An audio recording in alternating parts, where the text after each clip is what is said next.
Day fellow Fae, and welcome back to Wood Dweller's Domain. I am the one and only Wood Dweller. Thank you so very much for stopping by my neck of the woods today.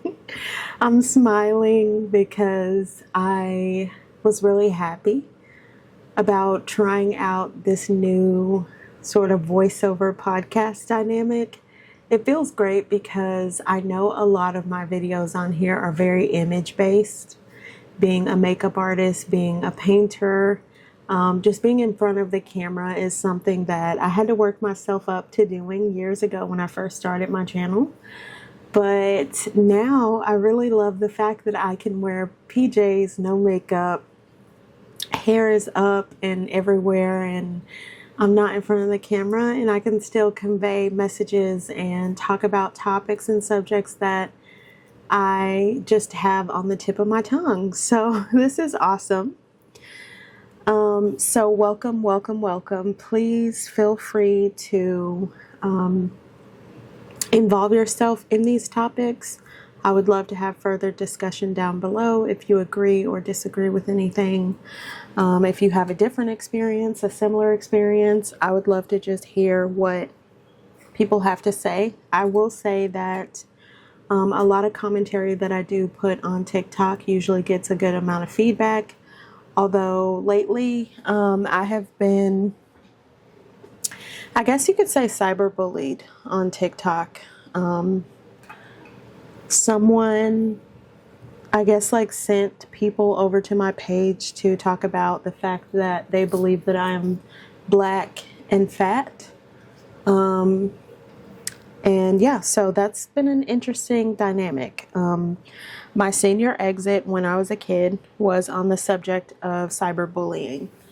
It was a thing when I was in middle school and in high school, but it wasn't as bad as it is now. Now you can live stream, now you can do all sorts of things. And when I was in high school and middle school, cyberbullying was like a pixelated video that got shared to every kid, or pictures and stuff that's super unclear. It didn't have this high definition vibe like everything has now. AI was not prevalent at all. So, I mean, you can even falsify documentation to make it look like something. So definitely today's cyberbullying is times 1,000,000 in my opinion. But today's topic is a topic actually that I did not plan out previous to this. I have a huge list of topics that I've been wanting to discuss, but this topic didn't make the list until a few seconds ago. Today's discussion is lingering men. Okay. I have a huge amount of reasons why this is going to be the discussion today.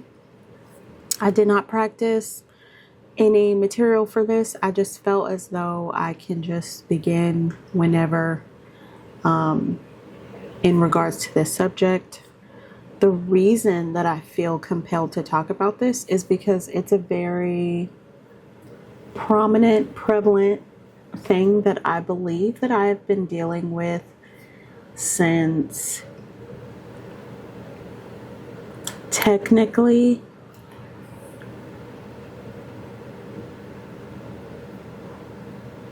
high school. I'd say technically high school. So, in my experience, there's this dead air that men like to create with women, specifically with a woman like me.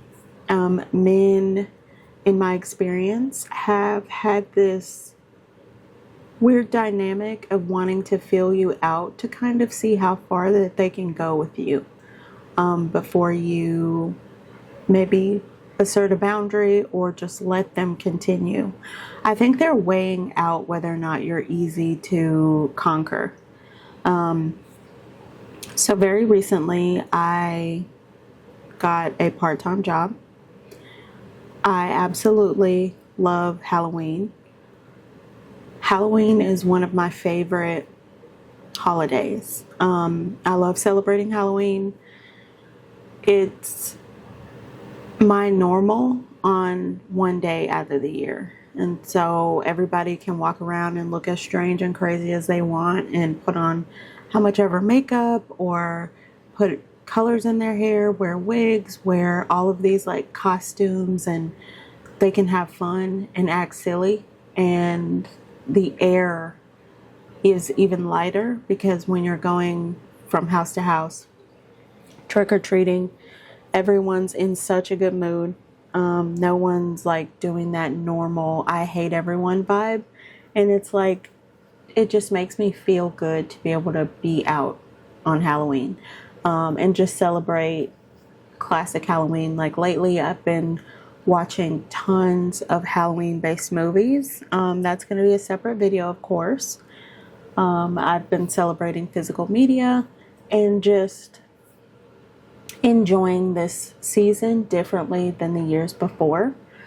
I am super content with life and really happy, simply because I believe that being single has benefited me more than being in a relationship with men previously. This lingering male concept kind of came to me after getting this job. This job is so fun. I'm pretty sure you guys know where I work because I've posted like videos and pictures and stuff. I have been rolling with the punches with work. I've been having fun and just enjoying the vibe and dynamic of the store. The fact that people come in and they are often in a really good mood and they're often really excited to just be in the store, given the fact that it's a huge Halloween store. The fun parts about the job has been putting the animatronics together. So I worked on the little pumpkin head kid with the knife and the spoon. He has a wooden spoon and he's so loud, but I did that one solely. I did the little raccoon that comes out of the trash can. I guess they call them trash bandit or panda or something. And then I did the fly. I hate flies, but I did do the fly by myself. And then after that, I helped with the witch. She has like purple, sort of magenta streaks in her hair. So I helped a teammate with that one. And then we both did the Alien versus Predator Alien. The Alien was very challenging. It was really challenging at first, but I think once I took it apart, and then restarted, that's when everything was smooth. So I was really shocked that the animatronics were not that difficult to put together.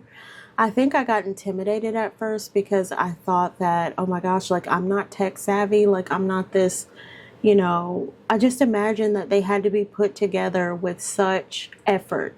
And then one of the guys on the team was like, no, don't be scared. There's nothing to be scared of. It has instructions, like you can do it.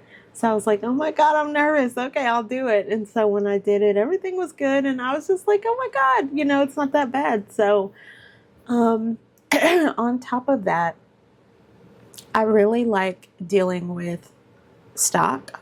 So taking things out of boxes and staging them, putting them out on the floor. I'm kind of used to that. With previous work with Amazon, of course, we didn't stage things. We didn't open boxes and put them up in a storefront, but dealing with like boxes, and then also the fact that I used to work for like Urban Outfitters was my first official job. So having stock in the back and like putting it out on the floor, that was a typical thing that I did. I've worked several retail positions, makeup counters, so I'm kind of used to that part. It's just putting the store together was interesting because when I applied, the store was just like a ton of boxes. It was just the like the walls, and then people were just like starting out. So when I got hired, that's the same day that I did a truck. It was really intense. But I'm rolling with the challenges of the job. I think what's the issue that I've been having lately is the fact that there are lingering men.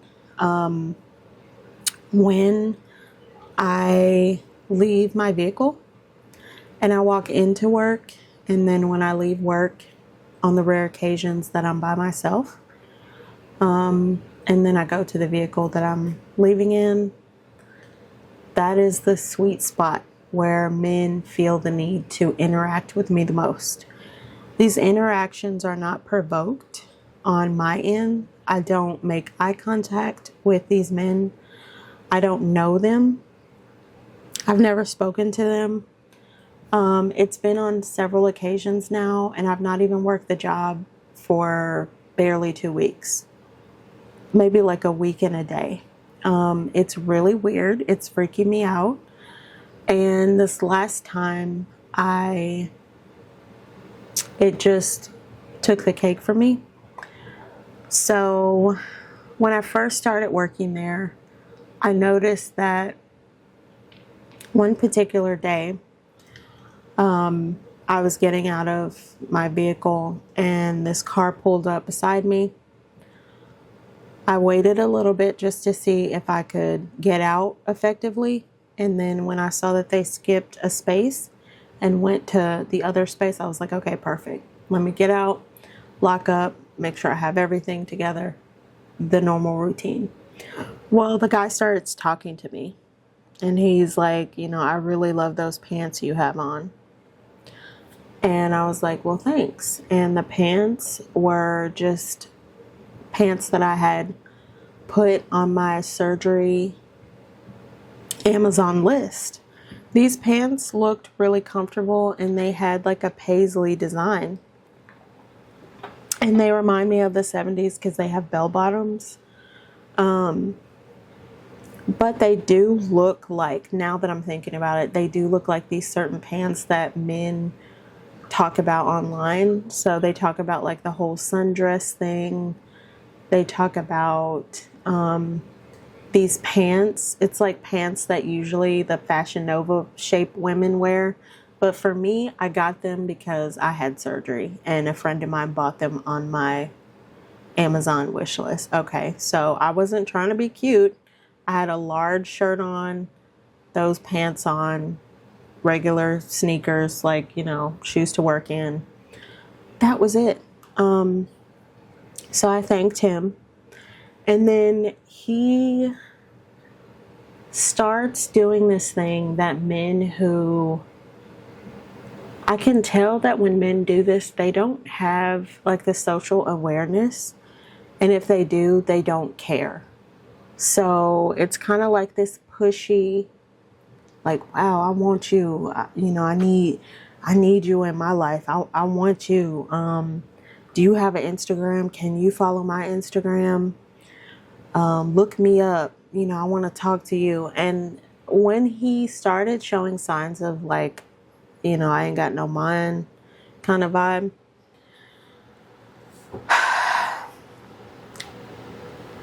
I was like, oh no, here we go. So the more that he was saying that, the more I was attempting to deter him away from being interested in me. So I like to do this thing where I'm like, oh no, I'll bore you. Like I'm a 85-year-old woman inside and I'll bore you, which is very true. I'm very well aware that I do bore men because I'm loyal. I stay at home. I'm wife material. That's really boring to men. And men are not looking for that dynamic in women, in my experience. I've been alive for over 30 years and seeing that is something that a man likes to conquer. It's not something that excites a man. So I'm thinking, oh my gosh, I have a man in front of me. He's interested. I need to deter him. I'm like, yeah, you would be so bored with me. I'm like, I'm just a homebody. Like, I don't do anything fun. And he was like, nah, nah, I want you. I want you. And I was thinking, like, no, I can already see in between the lines that you're going to be another man that attempts to crush my confidence, like, try to break my spirit. Because I notice, like, after dating for the amount of time that I have, that's a pastime that men like to do to me. They get excited because they're like, wow, you're beautiful, you're humble and like laid back.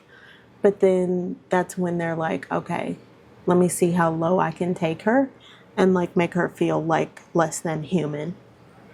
So I could just read that in between the lines. And the fact that he wasn't taking my like attempts to sort of not accept his demands of like switching information, I said something that was like my last resort. I don't know why I have troubles with that word, but I was like, no, no, no. And I don't have an ass either. Like, so you need somebody different.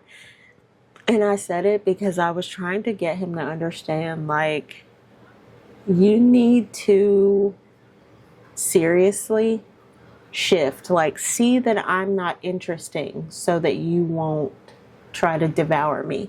It's kind of like how animals play dead around the animals that are like hunting them. So like the prey, they're getting chased by like a lion or something, or like a bear, and then they just drop like they're dead, and they play dead to show like, you're not interested in me, you just want the chase, so there's nothing interesting to chase. And that's what I was trying my hardest to do. But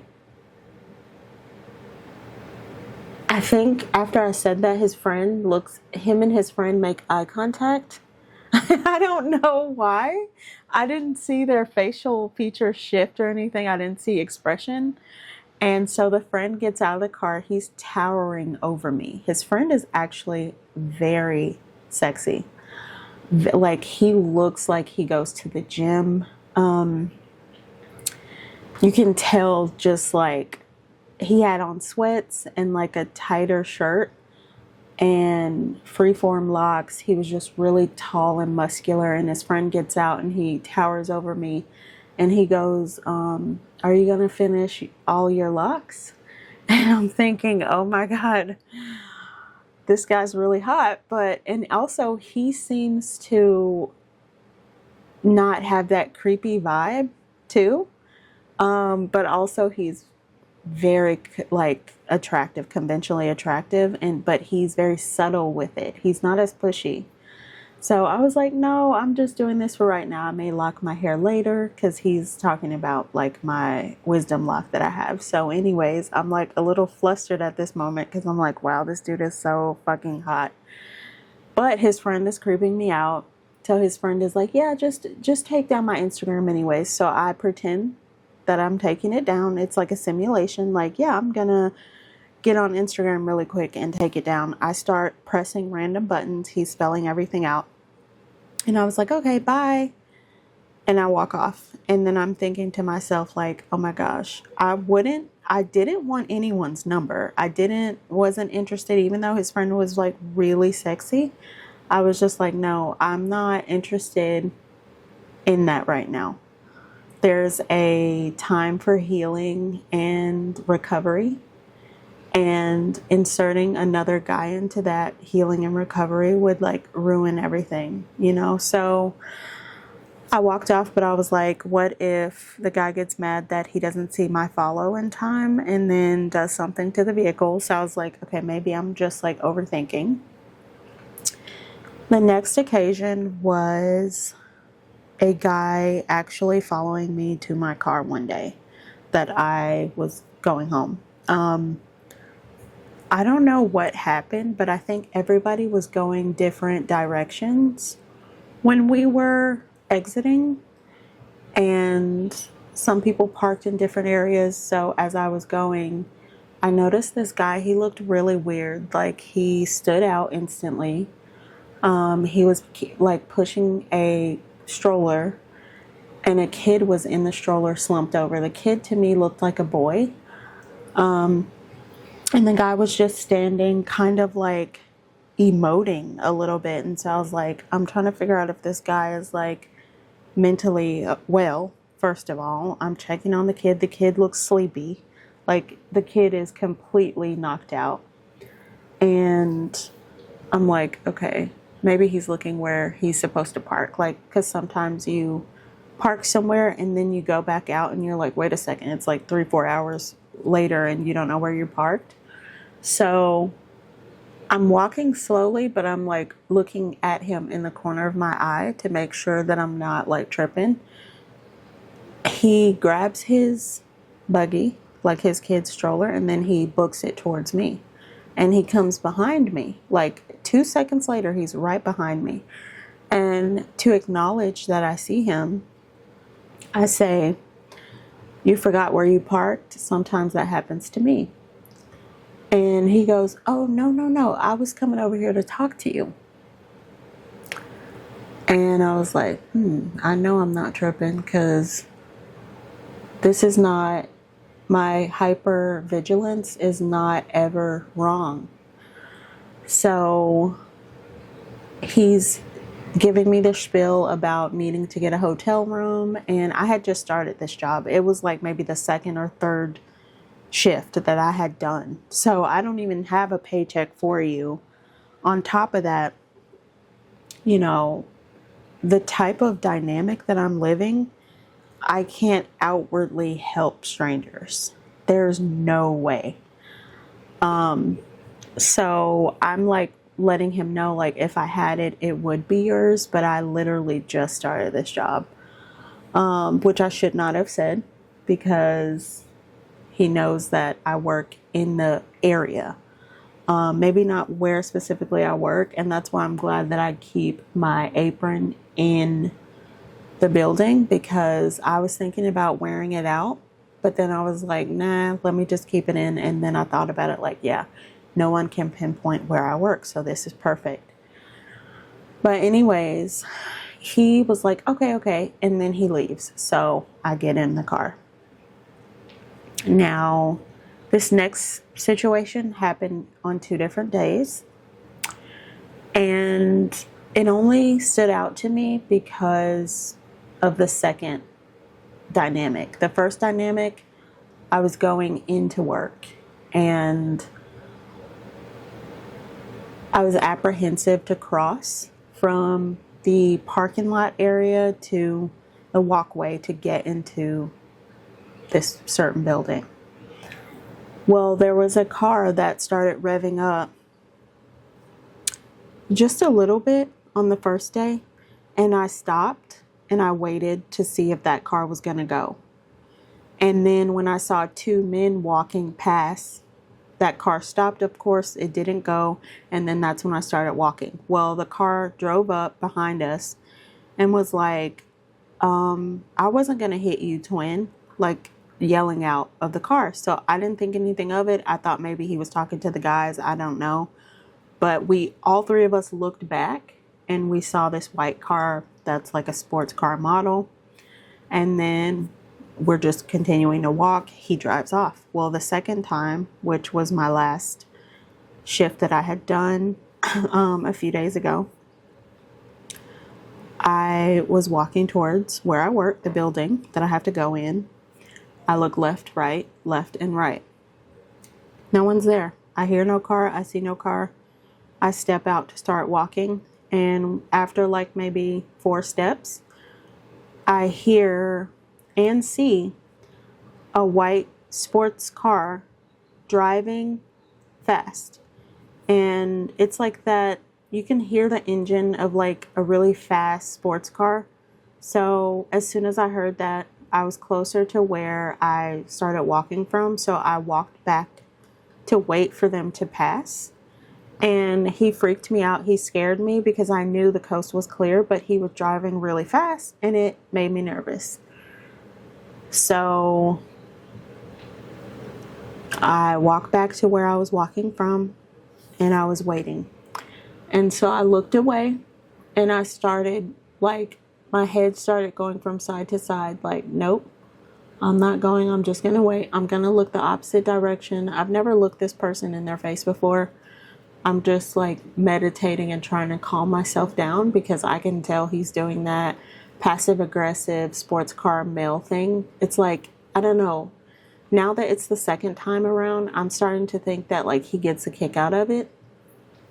Maybe like making pedestrians nervous. But anyways, he starts yelling out of the window, go, you can go, you can go, you can walk. And I'm like, oh, hell no, this dude is nuts. So I don't look at him. I still look over to the opposite direction. And then I start to like slightly turn my body away to where my back is towards him to let him know, like, you need to go because you're making me scared. So I'm like crawling inside myself per se.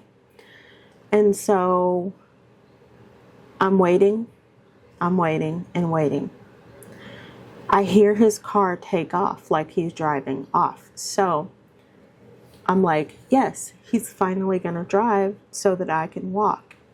Well, he's not driving. He drives up to me and he stops. So that freaks me out. I'm walking towards the back of his car to be able to get around him to then go into the building so that I'm not late because I'm always early and on time. He starts yelling at me out of his window, you could have gone. And then when he sees that I'm not listening or like making eye contact, like I hear him, but I'm not actively giving him my attention, he says, well, fuck you, bitch. And then he pulls off and makes his wheels make this really loud sound, and a bunch of like exhaust comes out, and the sound of his car hits my right ear, and that sends me through a panic because I was already hit in that ear to begin with, and my hearing is kind of funny in my right ear, and ever since being struck in that side of my head. And so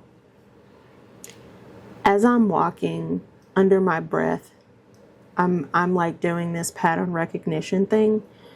Every single dude this whole time has all been black. They've all been black. They've all been very like, I don't know, just like passive aggressive a little bit or creepy at the same time. And the only one that wasn't too bad was the friend of the guy who was insisting on switching information for Instagrams and stuff. And he seemed chill, but at the same time, if his friend didn't talk to me, I would not be talking to him either. Like, you look good, you're sexy, but I don't want to fucking talk to you because I know what that comes with. And so when he did that, I'm like grabbing my ear and I'm mumbling stuff under my breath. I see a lady walking towards me. She saw it too, but she decided not to like interact, I guess, which was fine by me. I mean, I didn't know her, but after she passed, I'm walking towards the building and then I stop because now I have tears down my face and I'm like, oh my God, my ear feels more fucked up than it was because that sound was so loud. It like hit my eardrum and it sent me through a state of like being shocked. And so I'm trying to wipe my eyes so my makeup is not messed up for my shift. And I collect myself and talk to my safe person about it. And then I hurry up to get to work because I'm 5 minutes until my shift, which I like to be earlier than that. But this situation took a good amount of time. I think it was a day that it was a lot of traffic too, but anyways, I go into work and they can all tell that something's different with me because I'm always like really like high energy and chipper and like yay. Well, circling back to the lingering man dynamic, I don't know what I'm doing wrong that's causing these men to approach me and become passive aggressive towards me. Some of them have, like, I understand if you need things like, me and my kids are homeless, or me, I just lost my job. Can you help me? Like, for one, people who panhandle can scare me at times. I've had women come up to me and do it with children, and I try really hard to, like, give them actual programs that's going to help them. Programs that I know don't have a wait list, that they help instantly, especially given their situation. But it's really hard because when men come up to me and they linger and they're excited because they're looking at you like that's a woman. She has things on her body that makes me get turned on. I want to have her attention be on me, and I want to see, like, if I can mess with her, if she'll do what I want her to do, if she'll be like an easy target. And it doesn't make me feel good to attract this type of energy from men. Another thing that I've noticed is there are 2 or 3, I think it's 2 men that have moved in close to me. And before they were moved in, there was like a really quiet couple that lived there. And out of the blue, and because so the couple was like, they both were like brunette. The woman was really short and small, and she would barely say anything. And the guy, I would always hear him yelling from time to time, and they would just come in from work and kind of yell back and forth, bicker. But I knew what they looked like. And then all of a sudden,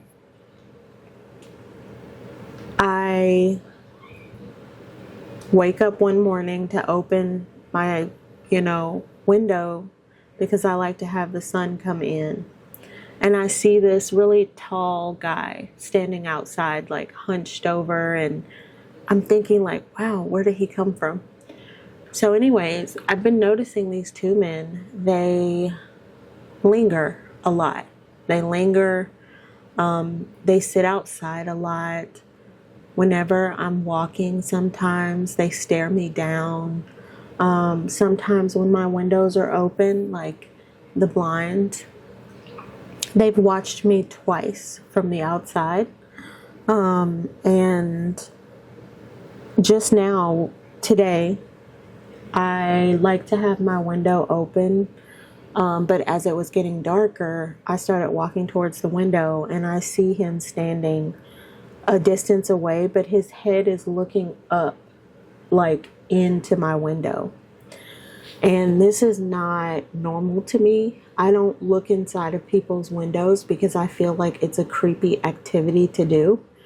I feel like if I'm driving in a neighborhood and I'm trying to find someone's house or a landmark or something, like I'm looking around and I'm driving, sometimes people's like windows are open, but it's kind of like a glance because it's there, but then you're going on with your day. But like this is a stop and meditate and watch kind of dynamic, and they've both been watching me for some time. One of them kind of looks like that guy. I can't remember his name, but he played in the movie Blood Diamond, I think it's called. But one of the guys looks like him, and they just stand and stare, and you can't really read what they're thinking. They don't seem to have much to live for. Like you can tell when a man has nothing and he has nothing to lose. And that's the dangerous lingering man thing that I'm trying to avoid. Because even in Charlotte, North Carolina, there's been this guy that has been reportedly attacking women out of the blue, and they say that he has like serious anger management problems, and that mentally he's not okay. I think his sister was talking about him, that he's back and forth in and out of jail and stuff, and they caught him once just like walking in opposite directions of a random woman that he doesn't know, and he just randomly attacks her and she falls to the ground. I'm going to try to look it up really quick to have like a little bit more information on it. Let's see. Oh, it popped right up, and I don't even think I looked this up on my computer, but I said the man who is attacking women, and then before I could finish the word women, it had already pulled up Charlotte, North Carolina.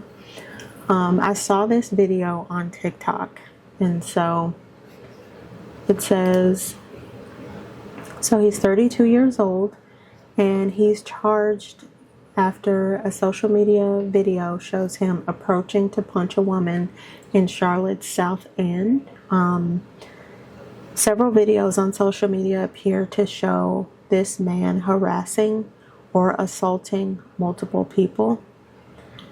And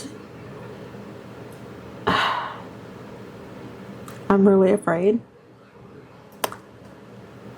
I don't want to get physically abused or attacked by a man anymore. I feel like I have had such a life of dealing with that type of thing that I don't want to have to go through it again. And the fact that it's happening in the city that I live in is really creepy. Not feeling safe as a Black woman is like an event that I feel is normalized in my experience. I had recently signed up for a program, and the person who grabbed my application is related to my first ever abuser.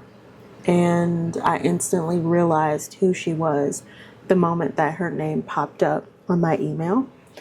And this person is a direct, like, family member of my first ever abuser. I can't even say we were ever dating. It was just abuse and kidnapping, pretty much. And I can't say that it's fair, because it's not. It's all unprovoked. I've done nothing wrong. I've not done anything wrong to like deserve that type of treatment, but I think now even just having the voice to empower myself to speak out about it within my community is a really big thing. I'm still confused as to why it seems like our men attack us the most. It's really scary. It's a really scary community concept to live out. And dealing with that, I feel it's very prominent to discuss things of this matter, because it's very serious. And when you are in that age bracket where you're supposed to be giving the generations after you sort of like the culture and the dynamic of how you're supposed to be as a young person or a young woman or what have you, it's very important to stand up against feeling uncomfortable, to kind of speak out about it. Even speaking out is a big deal. I know a lot of things have been stripped away from women when they speak out. Specifically, when other women lie about their experiences, it does take away from women who actually go through the stuff that these women are lying about. And then to see abusers and rapists and stalkers, they don't get in trouble. That's the creepy part.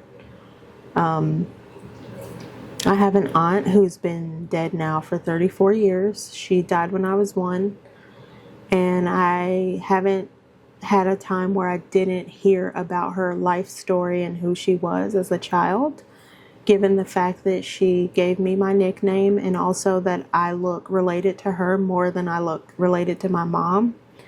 It was just a story that was constantly told on me, and I always felt that it was my story because I looked like her. She gave me my nickname. She adored me before she died. And it's like DV and mistreatment within the Black community, specifically with Black women, for the sake of the conversation, but also Black children. It's very crucial that we actually acknowledge the truth. So I do get freaked out with this lingering issue that men have. Now that I'm out more working, I'm having more of a social life, I'm putting myself out there to be able to welcome in comfortable and safe relationships. But the more that I attempt to do that, the more that I'm finding that lingering men are sort of feeding off of the aura that I bring. And it's not something I'm even doing on purpose. So this takes the cake on the creepy experiences that I've been having to deal with lately. And so if you do know of any self-defense classes, that would be nice to send them. I have been searching on my end because of the fact that we just live in that type of world, in that type of society, and we have for a long time. So yeah, and media is not helping it either. I came to the realization with a lot of horror movies that, you know, a lot of these men that are in these high positions to direct and write these stories are often abusing a lot of women and writing it under the guise of horror and scary and thriller, but really underneath it all, it's I want to see women hurt rhetoric, and that's really scary. As a kid, I would always see women suffering on TV.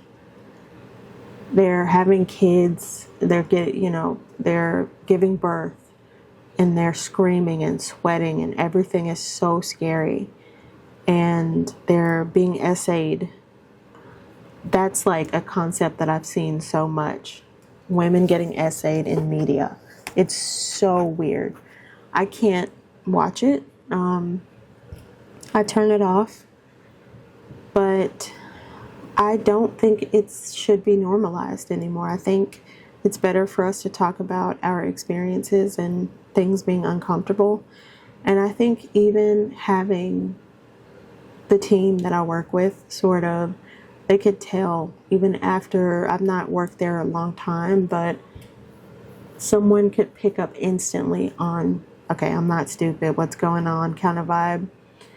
And I was able to kind of explain the situation. I was just like, you know, I've had so many men approach me and almost harass me out here when I'm walking to work and when I'm leaving, that I don't know what I'm doing wrong though. And that's what I just kept saying over and over. I have no clue what I'm doing wrong. And I was told that it's nothing I'm doing wrong. It's just they're being weird. They're jerks. They're weirdos. And it's nothing I'm doing wrong. So with that said, that is the topic for the lingering men. It's an issue. I just hope that it can be solved really soon, just so that everyone can live out their experience in life safely. So with that said, thank you so much for stopping by my neck of the woods today, and I will see you in the next one.